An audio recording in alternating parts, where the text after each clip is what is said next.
कौन सारे फैक्टर्स थे जो इंडस्ट्रियलाइजेशन इन ब्रिटेन को सपोर्ट किए। तो पहले हम लोग यहाँ पे जैसे कि देख सकते हैं, ये वर्ल्ड मैप है और यहाँ पे ब्रिटेन का लोकेशन दिया हुआ है।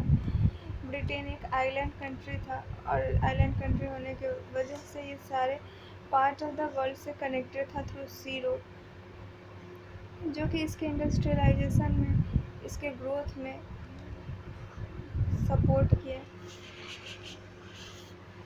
Further we can see in the second map that where Britain is located, where इसका strategic location हम लोग देख सकते हैं। It is connected to the entire part of the world. So now let's move to the topic. Before going to the topic, some basic information about Great Britain. It includes countries like Scotland, England, Wales, Northern Ireland. It's 75th largest country in the world. Its capital is London and it is located in the northern western side of Europe. It is 14th most populated country in the world. It's considered birthplace of modern development and motherland for modern capitalism. मतलब ये माना जाता है कि modern development और capitalism का जो birth हुआ है वो इंग्लैंड से, ब्रिटेन से ही हुआ है। Before world war one it exported machinery goods to entire world. It started new machine age or era. In the 19th century, it gained status of manufacturer, trader, good carrier. It was also able to sustain growing population with high standard of living. तो before world war one के पहले जितना जो machineries का export होता था, जितना जो मशीनरी गुड्स का एक्सपोर्ट होता था, वो सारे इसी कंट्री से होते थे। और इट स्टार्टेड, माना जाता है कि जो मशीन एरा था वो यही स्टार्ट किया था 19th सेंचुरी में। इसको मैन्युफैक्चरर, क्योंकि ये बहुत ज़्यादा प्रोडक्शन में पार्टिसिपेट किया। ट्रेडर, क्योंकि ये ट्रेड में पार्टिसिपेट किया, इंटायर वर्ल्ड में अपना ट्रेडिंग बिजनेस इस्टेब्लिश कर चुका था, माना गया था इसको। 19th सेंचुरी में इसका पॉपुलेशन बहुत ज़्यादा ग्रो कर रहा था, लेकिन फिर भी बिकॉज ऑफ इंडस्ट्रियलाइजेशन यहाँ पे high standard of living maintain था। Now coming to the main point of the topics, that what was the reason or the causes that influenced economic growth or industrialization in Great Britain. Ideal geographical location is the first factor. No part of the Great Britain is more than 120 kilometers far from coast. It was close to the industrialized country of the Western Europe. It was also close to the USA and countries of the Far East. मतलब कि ideal location होने की वजह से इसका जो कोई भी कंट्री का पार्ट कोस्ट से 120 किलोमीटर से ज़्यादा दूरी पे नहीं था, इसलिए ट्रांसपोर्टेशन ऑफ गुड ज़्यादा बेनिफिशियल और ज़्यादा ईज़ के साथ किया जा सकता था। यहाँ पे ये सारे कंट्री से कनेक्टेड था अपने जोग्राफिकल लोकेशन की वजह से, जो कि इंडस्ट्रियलाइजेशन में हेल्प किया। Due to the isolation of the country, geographical isolation, peace remained here. Currently, it's contribute 10% of the world. तो इसका जोग्राफिकल लोकेशन होने की वजह से ये आइसोलेटेड था सारे कंट्री से, क्योंकि हम लोग जानते हैं जो कंट्री दूसरे कंट्री से कनेक्टेड रहता है वहाँ पे पीस स्टोर करना थोड़ा मुश्किल हो जाता है। But Britain was since isolated, तो यहाँ पे पीस हमेशा से था और पीस होने की वजह से ये डेवलपमेंट में भी हेल्प किया ये लोग। Second point is that shallow sea coast. Being fearless with the sea terror, it established colonies in different parts of the world. Called probably the sun does not set in the British Empire. And shallow beaches, because of the shallow beaches, fishery business also progressed here. Maritime fleet was very strong and this was reason for its success. दूसरा point बोलता है कि यहाँ का जो सी coast था वो ज़्यादा डीप नहीं था, इसके वाटर ज़्यादा डीप नहीं थे, इसकी वजह से इसका ट्रेडिंग जो पॉइंट था, मतलब जो ट्रेडिंग सेंटर था वो ज़्यादा इसको ज़्यादा ईज़ के साथ ये दूसरे कंट्री के साथ एक्सपोर्ट कर पाता था, और ये सारे कंट्रीज़ में अपना कॉलोनीज़ बना चुका था, तो इसीलिए इसको सी रूट से ज़्यादा टेरर भी नहीं था। And because of this it was it was also one of the reason कि it helped in the industrialization of the country. Natural harbor. Third point is it has more than 300 natural harbor. Generally, most of them were some of the important were Manchester, London, Glasgow, etc. It was main reason for the development. बहुत सारे countries में natural harbour बहुत कम देखने के लिए मिलता है, लेकिन यहाँ पर नेचुरल हार्बर ही 300 था, जो कि बहुत गुड माना जाता है ट्रेड के लिए। And because of this also supported in industrialization process. Favorable climate. Although Great Britain is located in the cold state, the stream of Gulf Stream flowing through its source would have saved its climate from being colder. Summer is not too hot and winter is not too cold. Because of this, labor quality force is better.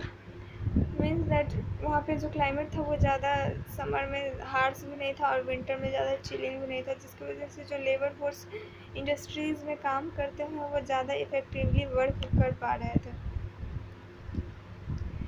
Fifth point is adequate regular rainfall.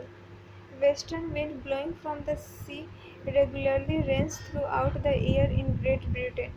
They get water from rain in the form of shower, and because of this, soil erosion is less here. Perennial rivers flow through mountains, and therefore there is no need of artificial irrigation. Agriculture production is high, and mountain gives tidal power. So here we see that adequate regular rainfall, वहाँ पे जो rainfall था वो हमेशा regular होता था और अच्छे अमाउंट में होता था, जिसकी वजह से वहाँ पे जो रिवर्स थे वो 12 मतलब ऑल सीजन फ्लोइंग रिवर्स थे, वहाँ पे पेरेनियल इन नेचर था उनका। और ये रीज़न था कि वहाँ पे आर्टिफिशियल इरिगेशन का ज़रूरत नहीं पड़ा, तो एग्रीकल्चर में इन्वेस्टमेंट कम करना पड़ा, और जिसकी वजह से एग्रीकल्चर प्रोडक्शन भी बहुत ज़्यादा था। प्लस माउंटेन से जो वाटर आते थे उसकी वजह से हाइडल पावर भी जनरेट किया जा सका, जो कि इंडस्ट्रियलाइजेशन का one of the main factor था। Next is abundance mineral wealth. It has abundance of iron ore, tin, lead, nickels, bauxite, tungsten, etc. It extracted coal from at least 7 years, and still it stands third position in the world in the coal production. Due to abundance of mineral, industrial revolution has been initiated. मतलब कि यहाँ पे जो mineral का source था यहाँ पे बहुत हाई था, एविडेंस मिनरल यहाँ पे फाउंड देखा जाता था, जैसे कि आयरन, कोल, जो कि इंडस्ट्रियलाइजेशन में बहुत बड़ा रोल प्ले करता है। जितने जो मशीनरीज वगैरह होते हैं आयरन से ही बनता है, एंड कोल एनर्जी का सोर्स है। तो ये सारा यहाँ पे एविडेंस में अवेलेबल था, जो कि इंडस्ट्रियलाइजेशन को सपोर्ट किया।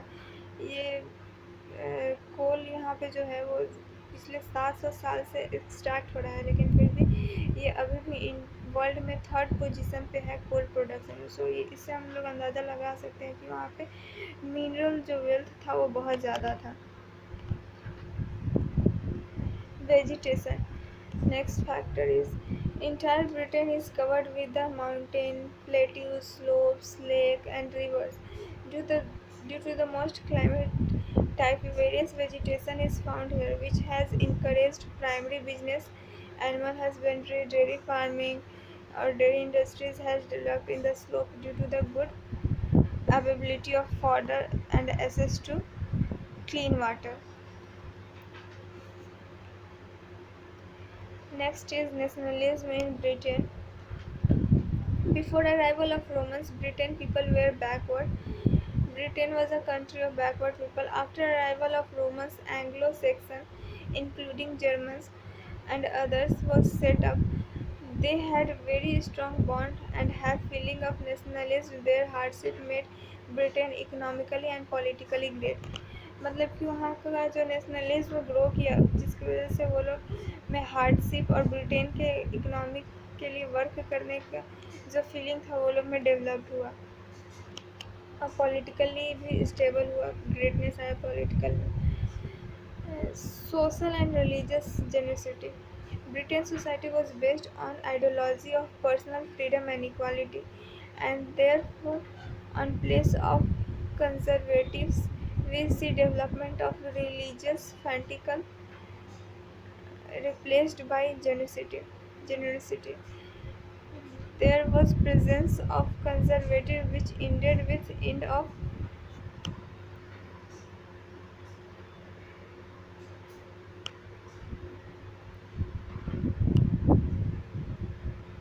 manorial agricultural system. Before Before the start of industrial revolution, Britain became so generous that it did not even went against the social economical changes that were taking place.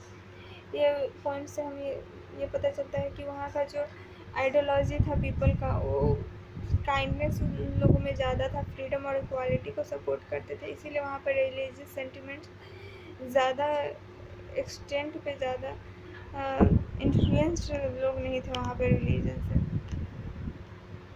जो कि development का one of the most big कारण बना। Strong administration.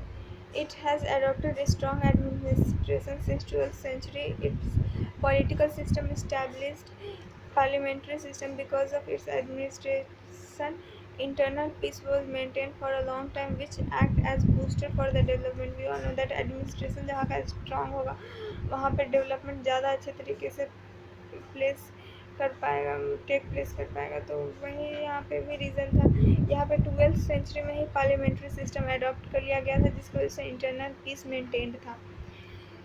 दूसरा next factor is education and literacy. New experiment in education started in Britain. Its trade and investment society spreaded English in the entire world. Great Britain power was its highly educated population. This educated population improved new techniques for economic development of the country. We all know that for any development we need highly educated population, and ये Britain के पास में था, जिसके वजह से वो trade और investment societies को इस्टेब्लिश कर पाया, और इन्वेस्टमेंट और जो नया इंट्रोडक्शन ऑफ न्यू टेक्निक्स भी ये और development even in the economic system भी अडॉप्ट कर पाए ये लोग। Scientific and technological investment. Last factor, steam power was invented bye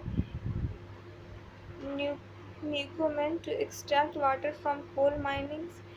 उसके बाद 1765 में James Watt invented steam engine. Since then, different machines were developed using steam engine, and this strengthened Great Britain. ये बोलता है कि मतलब स्टीम पावर जो है वो इन्वेंट न्यूकोमैन द्वारा किया गया था, ताकि कोल माइनिंग में जो वाटर निकलता है उसको एक्सट्रैक्ट किया जा सके. उसी पे बेस्ड 1965 में James what steam engine invent किया, और स्टीम इंजन पे बेस्ड हम लोग से जानते हैं कि train and other machineries were developed. So these all were the reasons that supported the industrialization in Great Britain, or these were the reasons for cause of industrialization in Great Britain.